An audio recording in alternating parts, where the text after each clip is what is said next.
Hey everyone, this is Firoz here from Magnispus IT Solution. In today's video, we are going to look at how we can manage our subscription in Dynamics 365 application. When you have a Dynamics 365 online account, you have to manage all your subscription under Office 365 Admin Center. So we have to navigate to the Office 365 Admin Center where we have to configure your subscriptions. So first of all, you have to navigate to Settings, then Administration, and then go to Subscription Management. So that will basically take you to the office.com website. You can see it here, and then you go to the options or menu, click on Admin Center. So you can see the URL is changing over here to portal.office.com/admin-portal/home. So we are on that Office by Admin Center now.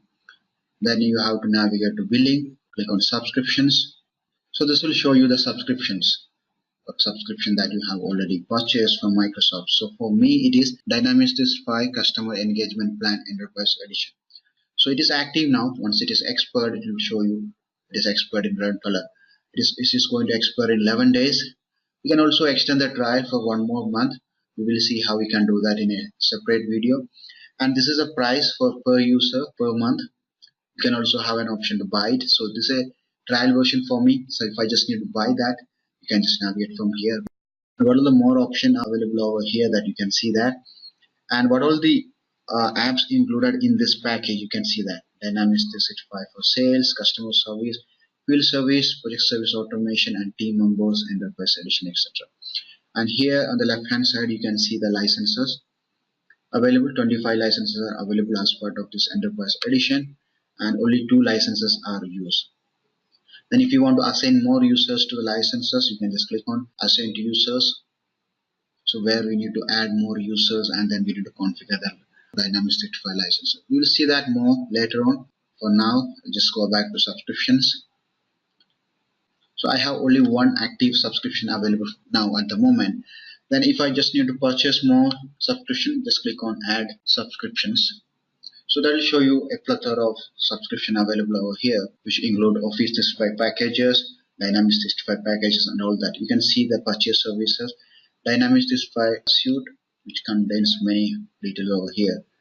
This is the one presently we have, and these are the components involved in that: the SharePoint, OneDrive for Business, Project Online, Microsoft Dynamics 365, and Social Engagement. The different packages available here: Dynamics 365 for Sales Enterprise Edition, $95 per user per month. Same goes for Field Service Enterprise Edition. Customer Service, same price. Social Engagement. Then comes Enterprise Suite, where you have Office 365 Enterprise E3. So if you want to see more details on any of this package, you can see it here or included on this. Just click on Learn More. That will take you to a different page of that particular package. From there you can get more detail, and also you can purchase. So we will see in a different video how we can purchase any of these services. For now, we'll just navigate back to the subscription management. So under the same billing section, we have subscription, then you have bills. So this will show you all the bills that is billed against your account. You can view them, select the duration, and then just click on view to see the bills. And the licenses that you have used, then see the name of the package and the valid licenses you have available here along with the expired licenses. Then the billing notification, to whom the notification has to send to. All your system admin and the other users will get a notification as you set here.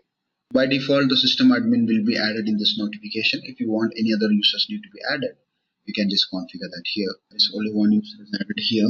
You can even just edit the user roles of this user over here. So we will look into that later. And if you just want to go back to your Dynamics 365 application, just click on this menu and click on Dynamics 365. So that will take back you to the Dynamics 365 application from where you came from. So that's it for this video. So if you have any comment or suggestion, please go to the comment section and put that there. So I'll be happy to help you. So thanks for watching.